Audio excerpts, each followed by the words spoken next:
नमः शिवाय हरि ओम नमः शिवाय ओम नमः शिवाय हरि ओम नमः शिवाय ओम नमः शिवाय हरि ओम नमः शिवाय ओम नमः शिवाय हरि ओम नमः शिवाय ओम नमः शिवाय हरि ओम नमः शिवाय ओम नमः शिवाय हरि ओम नमः शिवाय नागेंद्र हाराय त्रिलोचनाय भस्मंगलाय महेश्वराय नित्याय शोभाय दिगंबराय तस्मै नकाराय नमः शिवाय ओम नमः शिवाय हरि ओम नमः शिवाय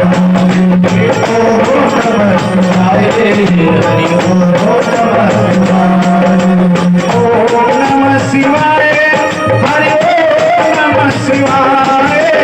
ओम नमः शिवाय ओम नमः शिवाय हरि ओम नमः शिवाय ओम नमः शिवाय हरि ओम नमः शिवाय ओम नमः शिवाय हरि ओम नमः शिवाय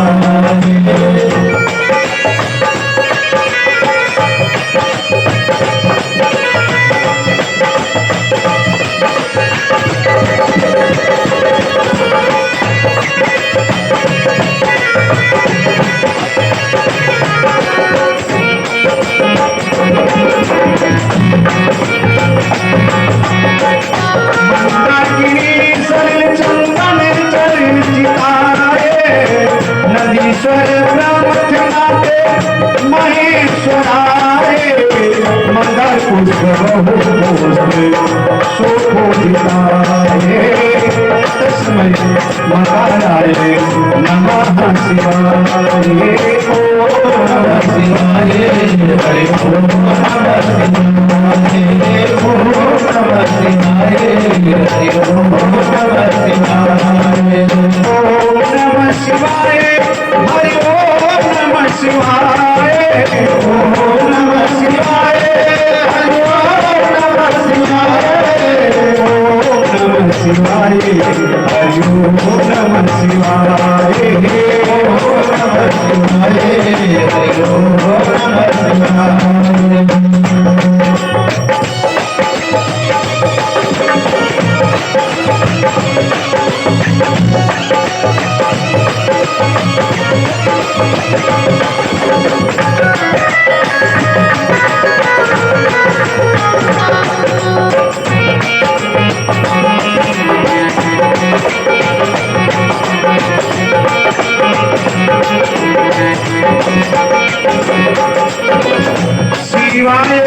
गौरी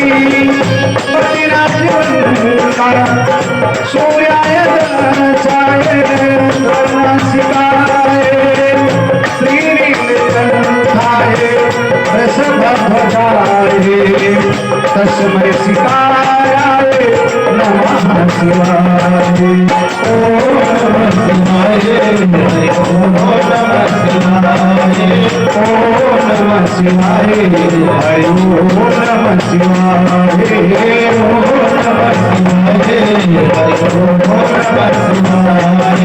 ओम नमः शिवाय ओम नमः शिवाय हरि ओम नमः शिवाय ओम नमः शिवाय हरि ओम नमः शिवाय ओम नमः शिवाय हरि ओम नमः शिवाय ओम नमः शिवाय हरि ओम नमः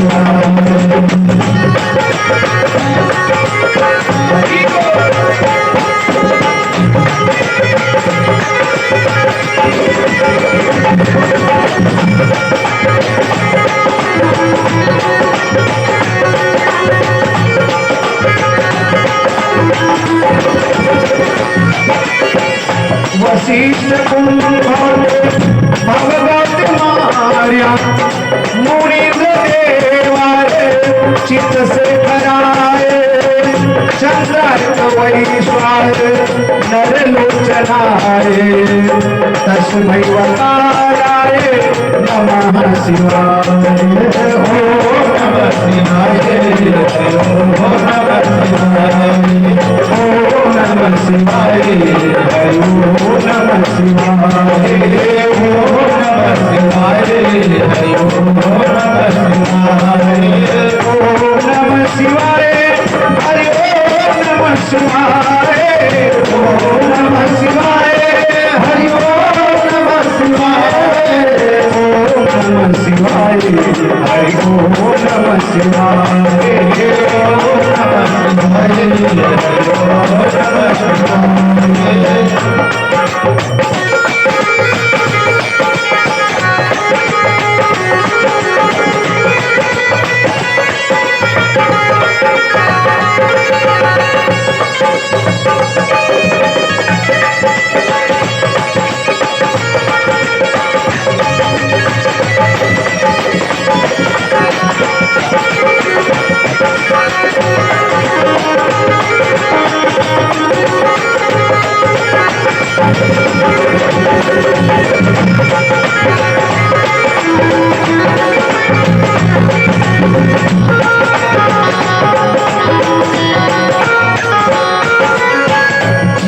स्वरूपाय सदाधराय पीनाकांताय सनातनाय दिव्याय देवाय दिगंबराय तस्मै यकाराय नमः शिवाय।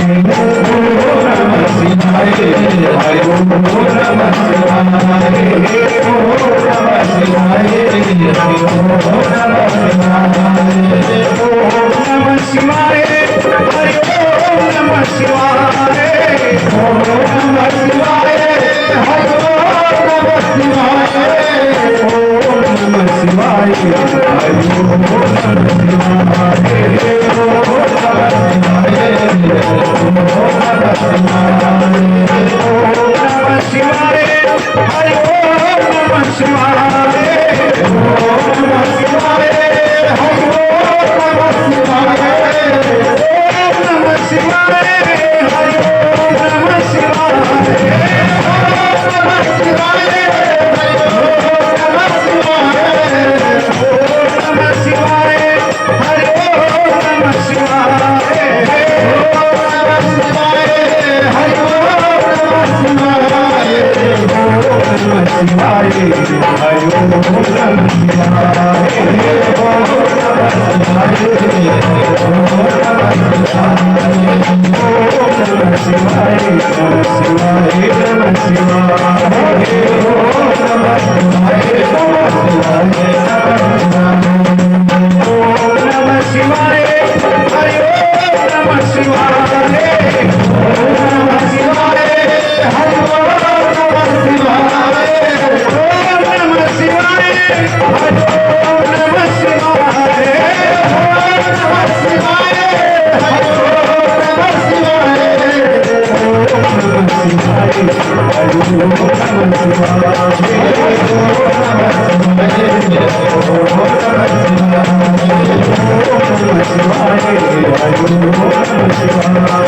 शिवाय, ओम नमः शिवाय, हरि ओम नमः शिवाय,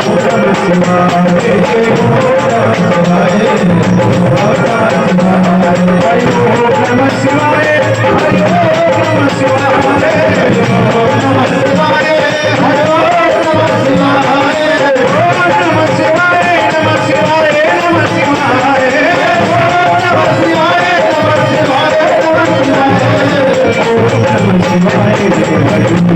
नमः शिवाय, हरि ओम नमः शिवाय, ओम नमः शिवाय, हरि ओम नमः शिवाय, ओम नमः शिवाय, हरि ओम नमः शिवाय, ओम नमः शिवाय, हरि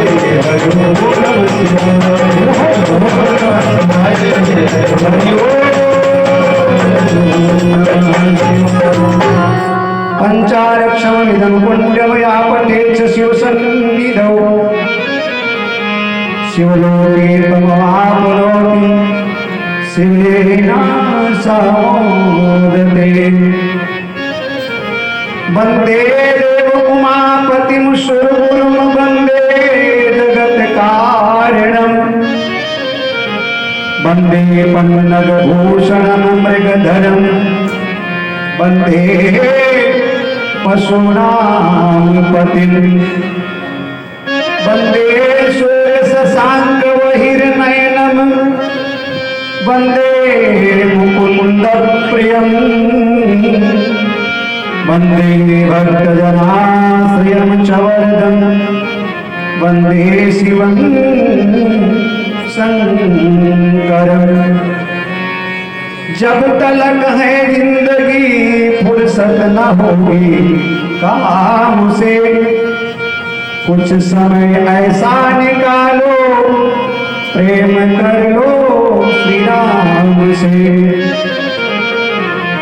माटी कहे कुम्हार से तू क्या रोने मोहे एक दिन ऐसा आएगा मैं रोऊंगी तोरे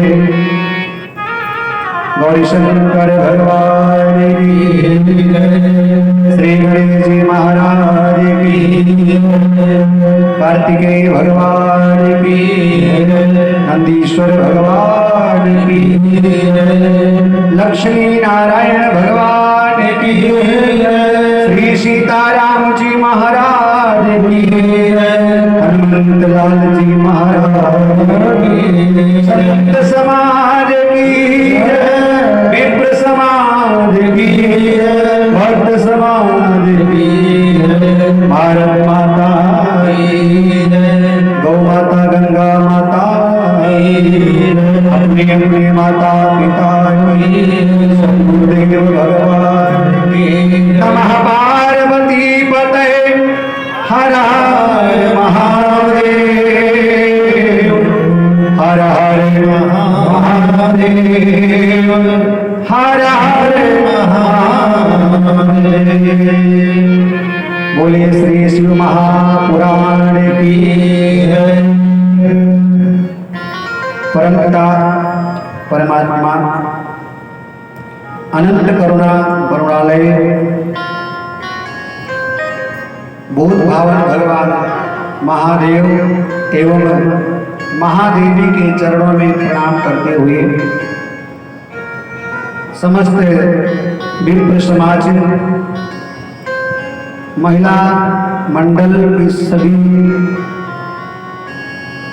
पदाधिकारीगण सनातन धर्म मंदिर के प्रांगण में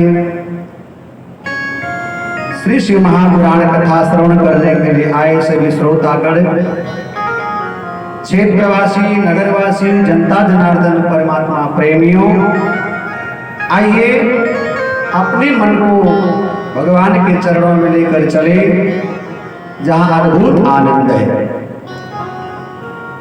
आराम की तलब है तो एक काम कर आराम के शरण में और राम राम कर।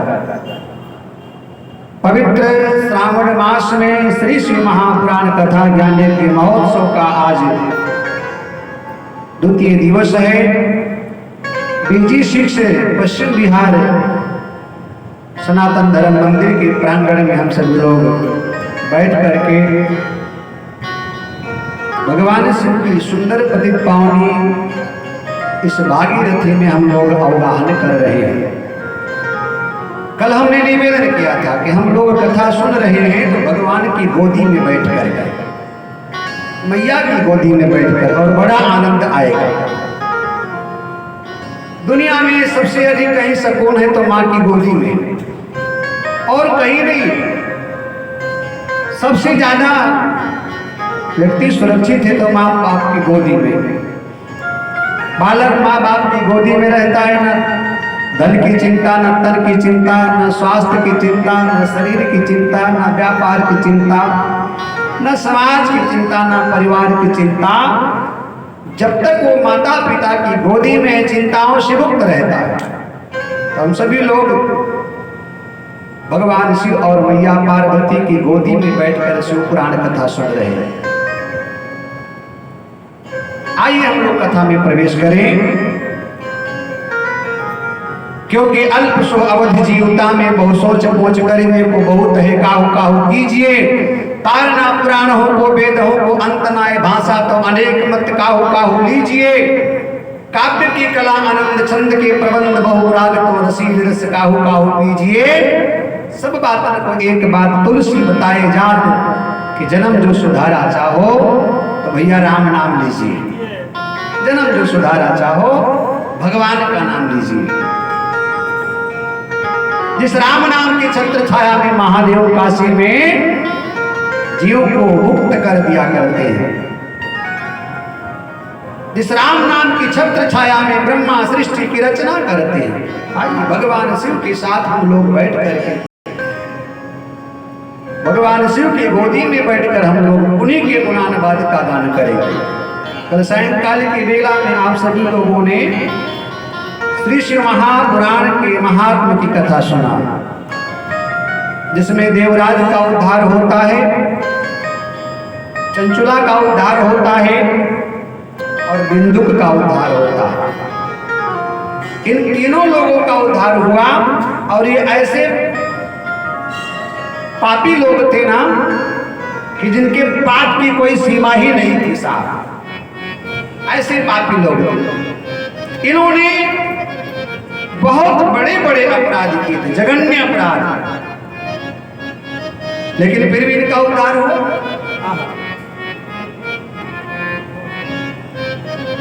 भगवान शंकर मैया पार्वती को जब राम कथा सुनाने लगे ना, तो उसी समय मर्यादा पुरुषोत्तम भगवान श्री राम ने अहिल्या का उद्धार कर दिया। और जैसे सरकार ने अहिल्या का उद्धार किया तो कथा सुनाते सुनाते पार्वती मैया को भगवान शंकर गदगद हो गए और बहुत प्रसन्न हुए। मैया ने कहा, बाबा, बोले हाँ, उद्धार तो अहिल्या का हुआ है, मैं क्या मिला? तुम इतने उतावले क्यों, इतने आनंदित क्यों, इतने उत्साहित क्यों, इतने आह्लादित क्यों, इतने प्रसन्न क्यों? तुम्हारे प्रसन्नता की राज क्या है? अहिल्या का उद्धार हुआ। तब शंकर भगवान ने अपने प्रसन्नता की राज को व्यक्त किया।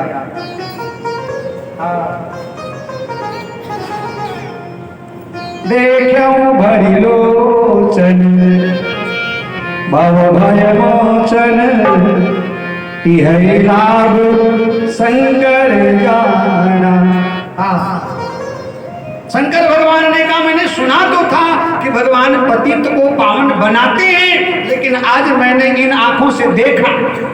देखो भरी लोचन भयो भव भय मोचन यही लाभ शंकर जाना। मैंने सुना तो था कि भगवान पतित को पावन बनाते हैं, लेकिन आज मैंने देख लिया। पतित न होते अगर जो जग में, तो पतित पावन कहां से आते। बिंदु का उद्धार हुआ, चंचुला का उद्धार हुआ, देवराज का उद्धार हुआ। कथा हमें आपको जीना सिखाती है। कथा हमें आपको मानव बनाती है। कथा हमें आपको मानवता के सांचे में ढालती है। कथा हमें आपको प्रेम का पाठ पढ़ाती है। कथा हमें आपको एक दूसरे से जोड़ती है। कथा हमारे आपके जीवन की व्यथा को मिटाती है। कथा हमें आपको आवागमन से मुक्त करती है।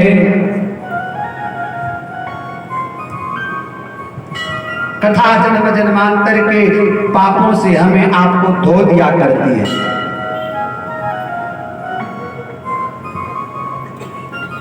यहाँ पर सनकादि ऋषियों ने सूत जी महाराज से भगवान की सुंदर कथा के विषय में प्रश्न किया, गुरुदेव, कथा का नियम क्या है? कथा किस प्रकार से सुना जाए? देखिए, हर काम का एक तरीका होता है, एक सिस्टम होता है सर, एक सिद्धांत होता है, एक सूत्र होता है, एक नियम होता है। कथा का नियम क्या है, श्रवण विधि क्या है। यदि किसी को शिव पुराण कथा सुनना हो तो वो कैसे सुने, क्या विधि विधान है साहब। जैसे आपने सब्जी बनाना सीखा तो सब्जी बनाने का विधान क्या है साहब। पहले आलू को छीलोगे, उसको काटोगे, फिर उसको कढ़ाई में छौंकोगे और नमक डालना भूल गए तो आहा। तो विधि विधान जरूरी है जानना, नियम को जानना जरूरी है। भाई आपने सब्जी बना दिया और नमक की जगह चीनी डाल दिया तो और गड़बड़ हो जाएगा। तो एक सिस्टम है, एक सूत्र है, एक नियम है, एक विधान है कथा सुनने का। तो सबसे पहले जब कथा श्रवण करने का साहब इच्छा हो तो सबसे पहले सुंदर मुहूर्त का चयन करना चाहिए। मुहूर्त, कोई काम यदि मुहूर्त के अनुसार किया जाए तो उसमें व्यवधान कम आती है, बाधाएं कम आती हैं। तो सबसे पहले मुहूर्त का चयन करना चाहिए। आपको शिव पुराण कथा सुनने की इच्छा हुई तो आपने मुहूर्त का चयन किया और आपने बहुत सुंदर मुहूर्त निकाला साहब। हाँ, कल हमने कहा था सोने में सुहागा, सावन का महीना और उसमें भी भगवान शिव का पावन पुनीत पर्व कल। तो सबसे पहले मुहूर्त का चयन करना चाहिए, फिर वक्ता का चयन करना चाहिए। वक्ता ढूंढो, वक्ता का चयन करना चाहिए। जो कथा सुनाए उसका चयन करना चाहिए। शास्त्रों में वक्ता के लक्षण बताए गए हैं। वक्ता विद्वान हो जो उदाहरण के साथ कथा को आपको समझा सके, जो कथा को आपके हृदय में स्थापित कर दे, जो शास्त्रीय पद्धति से कथा श्रवण कराए, जो उदाहरण के साथ कथा आपको श्रवण कराए, ऐसे विद्वान वक्ता का चयन करना चाहिए। और वक्ता ब्राह्मण हो, और वक्ता के लक्षण बताए गए हैं। वक्ता ऐसा होना चाहिए जो लोभी ना हो। हाँ, वक्ता ऐसा होना चाहिए जो क्रोधी ना हो। वक्ता ऐसा होना चाहिए जो कामी ना हो। आपने बहुत कुछ दे दिया लेकिन संतुष्ट ही नहीं हो पा रहा है व्यक्ति। हाँ? अभी हम एक जगह कथा करने गए थे गोंडा में। बोले महाराज हमने कथा कराई 7 दिन में हमारा 7 युग हो गया। हमने कहा सो कैसे? बोले महाराज जिनको हम बुलाए थे ना, इतना गुस्सा, हर बात में गुस्सा, हर बात में। वक्ता को उसका जीवन संयमित होना चाहिए। उसके जीवन में काम की प्रबलता, लोभ की प्रबलता, क्रोध की प्रबलता नहीं होना चाहिए। अच्छे वक्ता का चयन करना चाहिए। देखिए, वक्ता और श्रोता दोनों के लक्षण बताए गए हैं। वक्ता योग्य हो और श्रोता योग्य हो तो घटना घट जाती है, बात बन जाती है। और इन दोनों में से एक ये यदि अयोग्य हो तो बात नहीं बन पाती है साहब। दोनों अयोग्य हो तो भी नहीं बन पाती है, और एक अयोग्य हो तो भी। वक्ता बड़ा विद्वान है, श्रोता ना समझे तो भी बात नहीं बनती है। श्रोता विद्वान है, समझदार है, वक्ता ही ना समझ है, नादान है, तो बात नहीं बन पाती है। इसलिए वक्ता और श्रोता दोनों को योग्य होना चाहिए। शायद परीक्षित का उद्धार ना हुआ होता यदि सुखदेव ऐसा वक्ता ना मिला होता तो। शायद परीक्षित का उद्धार ना हुआ होता, शायद सुखदेव जी महाराज भी परीक्षित का उद्धार ना कर पाते यदि वक्ता परीक्षित की तरह ना हुआ होता तो। वक्ता श्रोता दोनों को कहा गया है। श्रोता वक्ता ज्ञान निधि दोनों को ज्ञानी होना चाहिए। फिर स्थान का चयन करना चाहिए। जिस स्थान पर कथा हो उस स्थान का चयन करना चाहिए, जहां श्रोताओं को बैठने में कोई तकलीफ ना हो, कोई कष्ट ना हो, कोई दिक्कत ना हो, आराम से बैठकर कथा सुन सके। 2 प्रकार से कथा सुनी जाती है, एक निष्काम और एक सकाम। निष्काम में कोई कामना नहीं होती है, कोई मांग नहीं है, जो मिल जाए ठीक है, बाकी दे तो रखा है बहुत कुछ। तेरे मेहरबानी का है मुझे इतना जिसे मैं उठाने के काबिल नहीं हूं। जो पहले दिया है कहीं कम नहीं है, कर्जा चुकाने की मैं काबिल नहीं हूं। तो दो प्रकार से कथा सुना जाता है। एक तो कामना को लेकर, सकाम।